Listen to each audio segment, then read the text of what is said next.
பாராளுமன்ற தேர்தல் 7 கட்டமாக நடைபெற்றது. இதில் புதுச்சேரி மக்களவை தொகுதி தேர்தலில் பாஜக சார்பில் அமைச்சர் நமச்சிவாயம், காங்கிரஸ் சார்பில் வைத்திலிங்கம் உட்பட 26 வேட்பாளர்கள் போட்டியிட்டனர்.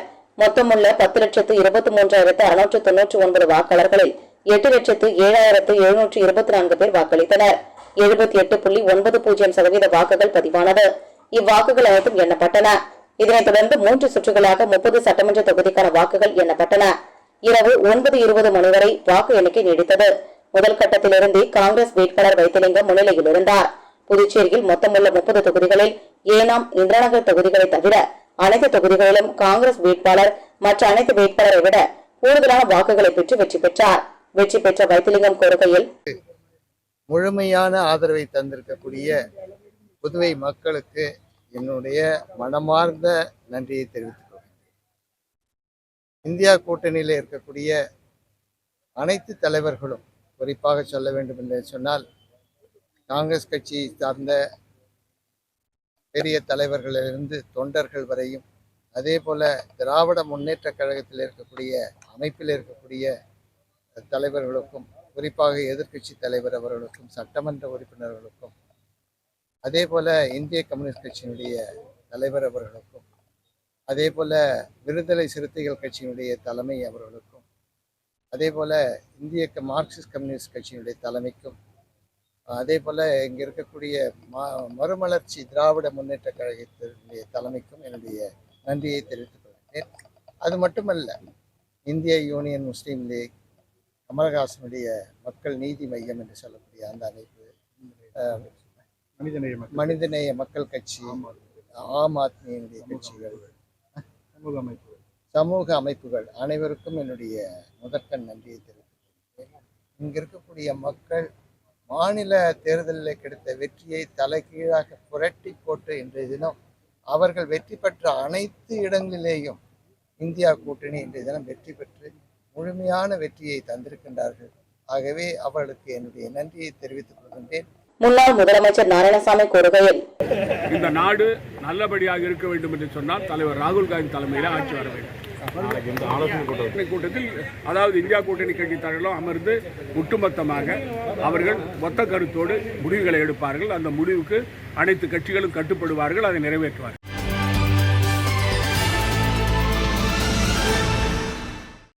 மாவட்ட ஆட்சியர் மற்றும் ஆணையர் உள்ளிட்ட துறை சார்ந்த அதிகாரிகளுக்கு சட்டமன்ற உறுப்பினர் நேரு அனுப்பியுள்ள மனுவில், புதுச்சேரி நகராட்சிக்கு உட்பட்ட உருளியன்பேட்டை தொகுதியில் பல தெருக்களில் தங்கும் விடுதிகள் அதிக அளவில் திறக்கப்படுகிறது. இப்படிப்பட்ட தங்கும் விடுதிகளில் போதுமான அடிப்படை வசதிகள் ஏதுமின்றி திறக்கப்படுவதால் அங்கு தங்கும் நபர்களுக்கு பாதுகாப்பு இல்லாத நிலை உள்ளது. அதே நேரத்தில் அக்கம்பக்கம் குடியிருப்புகளில் வசிக்கும் பொதுமக்களுக்கு இடையூறு ஏற்படுவதுடன் பெரும் சிரமத்திற்கு உள்ளாகிறார்கள். இப்படி திடீரென்று தோன்றும் தங்கும் விடுதிகளால் வாகனம் நிறுத்தும் வசதி ஏதுமில்லாததால் விடுதிகள் இருக்கும் தெருக்களிலேயே கார், வேன் போன்ற வாகனங்கள் நிறுத்தப்படுகிறது. இதனால் அந்த தெரு பகுதியில் குடியிருப்பவர்களும் அந்தந்த தெரு வழியை பயன்படுத்தும் வாகன ஓட்டிகளுக்கும் இடையூறு ஏற்படுகிறது. இதனால் போக்குவரத்து நெரிசல் ஏற்பட்டு சண்டை சச்சரவு நடைபெறுகிறது. அதேபோல் இந்த விடுதிகளின் பயன்பாட்டுக்கு மின்சாரம் மற்றும் குடிநீர் அதிக அளவில் உபயோகப்படுத்தப்படுவதால் குடியிருப்புகளில் உள்ள பொதுமக்களுக்கு கிடைக்கக்கூடிய மின்சாரம், குறைந்த அழுத்த மின்சாரம் மற்றும் குடிநீர் பற்றாக்குறை ஏற்படுகிறது. அதேபோல இப்படிப்பட்ட தங்கும் விடுதிகளில் இருந்து அதிக அளவில் வெளியேறும் கழிவுநீரை முறையாக பாதாள சாக்கடையில் இணைக்காததால் தெருக்களில் கழிவுநீர் வழிபடுவதுடன் அந்தந்த தெருக்களில் பாதாள சாக்கடை அடைப்பு ஏற்படுகிறது.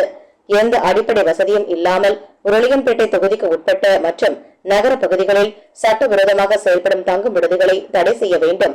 அதே நேரத்தில் புதிதாக தொடங்கவிருக்கும் தங்கும் விடுதிகளை தங்கள் துறையினர் ஆய்வு செய்து நகராட்சி நிர்வாகம் கண்டிப்பாக ட்ரேட் லைசன்ஸ் வழங்கக்கூடாது. எனவே தங்கும் விடுதிக்கான விதிகளையும் கட்டுப்பாடுகளையும் கண்டிப்பாக கடைபிடிக்க வேண்டும் என சட்டமன்ற உறுப்பினர் நேரு அறிவுறுத்தியுள்ளார்.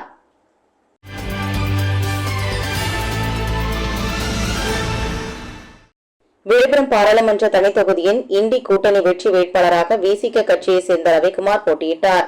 அவரை எதிர்த்து போட்டியிட்ட அதிமுக வேட்பாளரை விட அதிக வாக்குகள் பெற்று வெற்றி பெற்றார். இந்நிலையில் திண்டிவனம் நேரு வீதியில் விடுதலை சிறுத்தைகள் கட்சி சார்பில் 50க்கும் மேற்பட்டோர் ஒன்று சேர்ந்து பட்டாசு வெடித்தும் பொதுமக்களுக்கு இனிப்புகள் வழங்கியும் தங்களது மகிழ்ச்சியை வெளிப்படுத்தினர். இதில் ஏராளமான விசிக நிர்வாகிகள் கலந்து கொண்டனர்.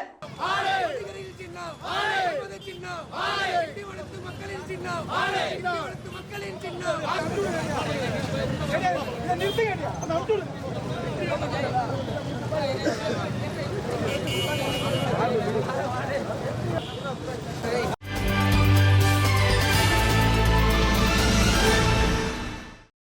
புதுச்சேரி நாடாளுமன்ற தேர்தலில் சுமார் 1 லட்சத்திற்கும் மேற்பட்ட வாக்கு வித்தியாசத்தில் பாஜக வேட்பாளர் நமச்சிவாயத்தை வீழ்த்தி காங்கிரஸ் வேட்பாளர் வைத்திலிங்கம் வெற்றி பெற்றார். இதனையடுத்து காங்கிரஸ் கட்சியினர் புதுச்சேரி முழுவதும் பட்டாசு வெடித்து கொண்டாடினர். அந்த வகையில் காங்கிரஸ் கட்சியின் மாநில சிறப்பு அழைப்பாளர் வெங்கடாஜலபதி தலைமையில் காலாப்பட்டு தொகுதி காங்கிரஸ் கட்சியினர் லாஸ்பேட்டை வாக்கு எண்ணும் மையம் அருகே பட்டாசு வெடித்தும் இனிப்புகள் வழங்கியும் கொண்டாடினர். இந்நிகழ்ச்சியில் காலாப்பட்டு தொகுதி மகளிர் அணி தலைவர் சரஸ்வதி உட்பட நிர்வாகிகள் மற்றும் தொண்டர்கள் கலந்து கொண்டனர்.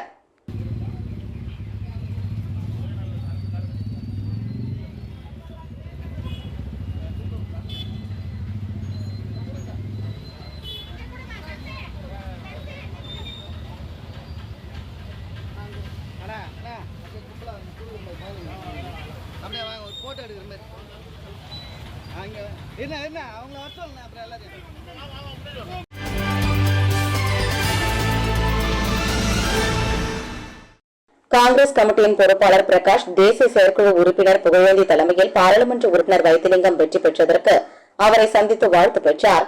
இவர்களோடு புதுவை காங்கிரஸ் கமிட்டியின் அனைத்து நிலை பொறுப்பாளர்கள் கிருஷ்ணன், விஜயன், கிருஷ்ணதேவி, சந்திரன், சீதாராமன், மகேஷ், ராம், தமிழழகன் மற்றும் பலர் கலந்து கொண்டனர்.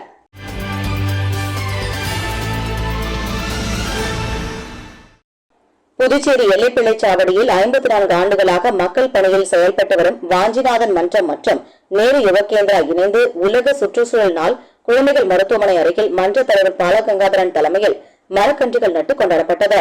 சிறப்பு விருந்தினராக நேரு யுவகேந்திரா இயக்குநர் தீவசிகாமணி, செயலாளர் கண்ணதாசன், மாணவர் சூரியநாராயணன், தீபா, பல்கலைக்கழக மாணவி ஜான்சி மற்றும் மாணவர்கள் கலந்து கொண்டனர்.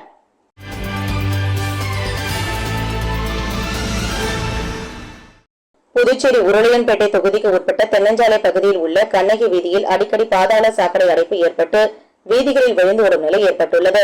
கடந்த காலங்களில் மக்கள் நலத்திட்ட பணிகள் எதுவும் அப்பகுதியில் செய்யாத நிலையில் தற்போது புதிய சிமெண்ட் சாலை மற்றும் இருபுற வாய்க்கால் அமைத்தல் போன்ற பணிகள் சட்டமன்ற உறுப்பினர் தொகுதி மேம்பாட்டு நிதியின் கீழ் நடைபெற்று வருகிறது. மேலும் புதிய சிமெண்ட் சாலை அமைக்கும் கண்ணகி வீதியில் அடிக்கடி பாதாள சாக்கடை அடைப்பு ஏற்படுகிறது என அப்பகுதி மக்களிடம் இருந்து வந்த புகாரின் அடிப்படையில் சட்டமன்ற உறுப்பினரும் புதுச்சேரி அரசாங்க உறுதிமொழி குழு தலைவருமான நேரு என்கிற குப்புசாமி சம்பந்தப்பட்ட அரசு அதிகாரிகளை அப்பகுதிக்கு உடனடியாக அழைத்து மேற்கொள்ளப்பட வேண்டிய நடவடிக்கைகளை குறித்து விரிவாக ஆலோசித்தார். மேலும் அப்பகுதியில் உள்ள கழிவுநீர் சாக்கடை அடைப்பை உடனடியாக தீர்வுக்கு கொண்டு வருமாறு அரசு அதிகாரிகளை கேட்டுக் கொண்டார். ஆய்வின் போது பொதுப்பணித்துறை பொது சுகாதார பிரிவு செயற்பொறியாளர் உமாபதி மற்றும் நகராட்சி உதவி பொறியாளர் நமச்சிவாயம் மற்றும் இளநிலை பொறியாளர்கள் சங்கர், குப்புசாமி மற்றும் அப்பகுதியைச் சேர்ந்த குணசேகரன், வேலாயுதம் மற்றும் பலர் உடனிருந்தனர்.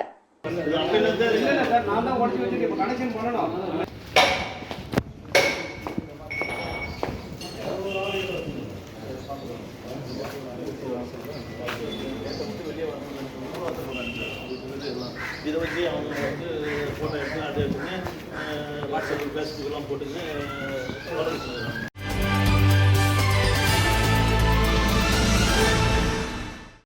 வில்லியனூர் அடுத்த ஒதியம்பட்டு கிராமத்தில் எழுந்தருளி உள்ள ஸ்ரீ சத்குரு மகான் வண்ணார பரதேச சுவாமிகள் சித்தர் ஆலயத்தில் தேய்பிரை பிரதோஷத்தை முன்னிட்டு மகானுக்கு பால், தயிர், இளநீர், சந்தனம், பஞ்சாமிர்தம், தேன், அபிஷேகத்தில் பன்னீர் உள்ளிட்ட பல்வேறு திரவியங்களால் சிறப்பு அபிஷேகம் நடைபெற்றது. இதில் சுற்றுவட்டார பகுதியைச் சேர்ந்த திரளான பக்தர்கள் கலந்து கொண்டு சுவாமி தரிசனம் செய்தனர். மேலும் பூஜையில் கலந்து கொண்ட பக்தர்கள் அனைவருக்கும் அன்னதானம் வழங்கப்பட்டது. இந்நிகழ்ச்சிக்கான ஏற்பாடுகளை ஆலய நிர்வாக அதிகாரி பர்பணம் மற்றும் ஆலய அர்ச்சகர் முத்து செய்திருந்தனர்.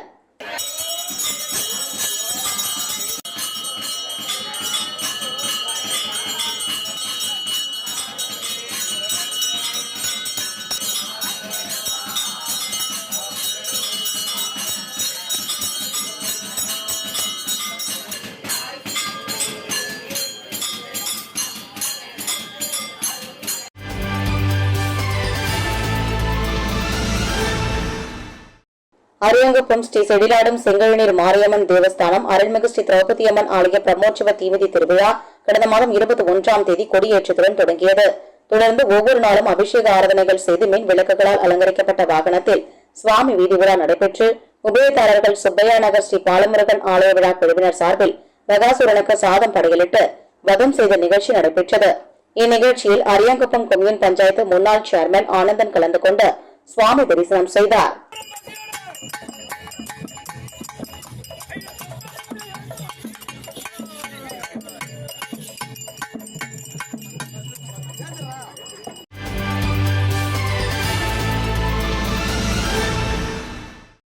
புதுச்சேரியில் நடைபெற்ற பாராளுமன்ற தேர்தலில் காங்கிரஸ் கட்சி பெருவாரியான வாக்குகள் வித்தியாசத்தில் வெற்றி பெற்றது. இதனைத் தொடர்ந்து மங்களம் தொகுதி காங்கிரஸ் பேரியக்கத்தின் பொறுப்பாளரும் மாநில செயலாளருமான ரகுபதி தலைமையில் வட்டார காங்கிரஸ் தலைவர் விநாயகம், வீரமுத்து, மங்களம் தொகுதி அமைப்பாளர் செல்வராஜ், மேல் சாத்தமங்கலம் சிவா ஆகியோர் முன்னிலையில் உருவையாறு 4 முனை சந்திப்பு மற்றும் கோட்டைமேடு 4 முனை சந்திப்பு ஆகிய பகுதிகளில் பட்டாசு வெடித்து பொதுமக்களுக்கு இனிப்பு வழங்கி உற்சாகமாக கொண்டாடினர். இதில் பஞ்சாயத்து ராஜ் சங்கத்தின் மாநில செயலாளர் சீனிவாசன், மேற்கு மாவட்ட பொதுச் செயலாளர் ரவி, ராஜசேகர், இளைஞர் காங்கிரஸ் மாநில பொதுச் செயலாளர் ஆனந்த் உட்பட ஏராளமான கட்சி நிர்வாகிகள் கலந்து கொண்டனர்.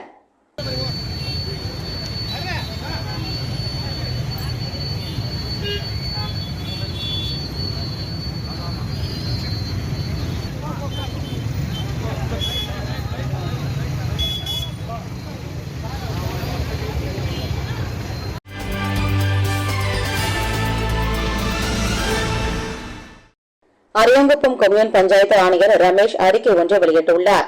அதில் கிராமப்புறங்களில் சேகரிக்கப்படும் குப்பைகளை தரம் பிரித்து மக்கும் குப்பை, மக்காத குப்பை என தரம் பிரித்து ஒப்படைக்க பொதுமக்களுக்கு வேண்டுகோள் விடுக்கப்பட்ட நிலையில் அரியாங்குப்பம் கொம்யூன் பஞ்சாயத்து சார்பில் சிறப்பு துப்புரவு முகாம் நடைபெற்று வருகிறது. தற்போது தனியார் நிறுவனம் மூலம் குப்பைகள் அகற்றப்பட்டு வரும் பணிகளை ஆணையர் ரமேஷ் ஆய்வு செய்து துப்புரவு ஊழியர்களிடம் சில அறிவுரைகளையும் வழங்கி வருகிறார். அரியாங்குப்பம் கொம்யூன் பஞ்சாயத்துக்கு உட்பட்ட வணிக வளாகங்கள், திருமண நிலையங்கள், கோழி இறைச்சி கடைகள் ஆகியவற்றில் ஏற்படும் குப்பைகளையும் இறைச்சி கழிவுகளையும் சாலை மற்றும் வீதிகளில் கொட்டுவதை தவிர்த்து குப்பைகளை அள்ளவரும் வாகனங்களில் ஒப்படைப்பதுடன் சில பகுதிகளில் கோழி இறைச்சி கழிவுகளை சாலை ஓரங்களில் கொட்டப்படுவதாக தெரிய வந்துள்ளதால் இந்த அறிவிப்பை மீறி பொதுமக்களுக்கு சுகாதார சீர்கேடு ஏற்படும் விதமாக சாலைகளிலும் வீதிகளிலும் குப்பைகளை வீசும் கடைக்காரர்களிடம் அதிகப்படியான அபராத தொகை வசூலிக்கப்படுவதோடு அவர்களது தொழில் உரிமம் ரத்து செய்யப்படும் எனவும் அறிவுறுத்தியுள்ளார்.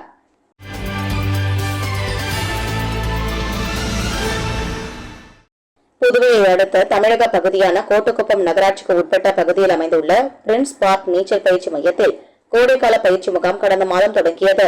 இதில் புதுவை, கோட்டுக்குப்பம், வானூர், திருச்சிற்றம்பலம் உள்ளிட்ட பகுதியைச் சேர்ந்த 3 வயது முதல் 15 வயது வரை 3 பிரிவுகளாக பிரித்து கோடைக்கால பயிற்சி அளிக்கப்பட்டது. அதனைத் தொடர்ந்து இறுதிப் போட்டி நடைபெற்றது.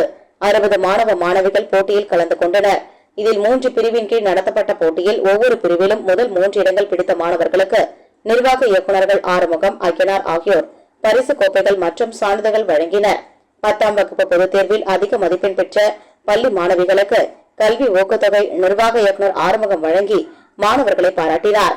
நிகழ்ச்சியில் நீச்சல் பயிற்சியாளர்கள், ஊழியர்கள், அப்பகுதியைச் சேர்ந்த பெற்றோர்கள் உள்ளிட்ட பலர் கலந்து கொண்டனர். நிகழ்ச்சிக்கான ஏற்பாடுகளை பொறியாளர் குலோத்துங்கன் செய்திருந்தார்.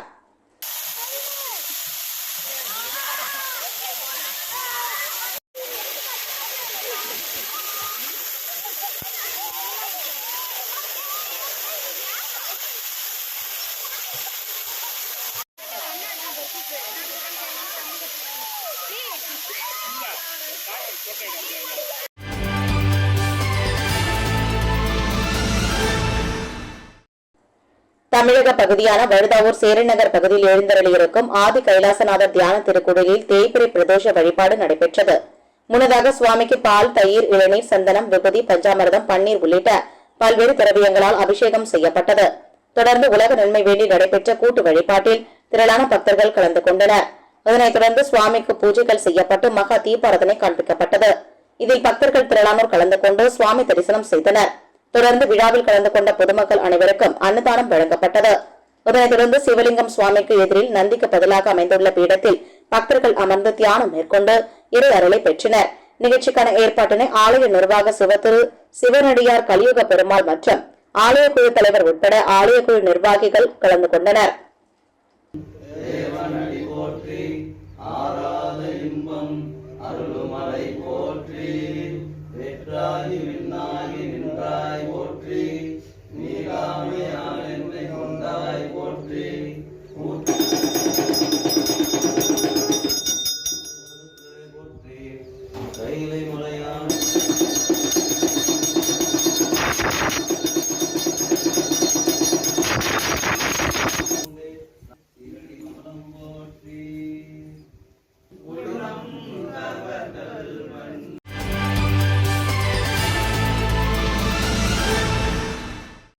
உலக சுற்றுச்சூழல் தினத்தை முன்னிட்டு வனம் காக்க கரம் கோர்ப்போம் என்ற தலைப்பில் சமூக அமைப்புகள் சார்பில் வனத்துறை, நீதிமன்றம், சுதேசி ஆலையொட்டியுள்ள பகுதிகளில் மனித சங்கிலி விழிப்புணர்வு நிகழ்வு நடைபெற்றது.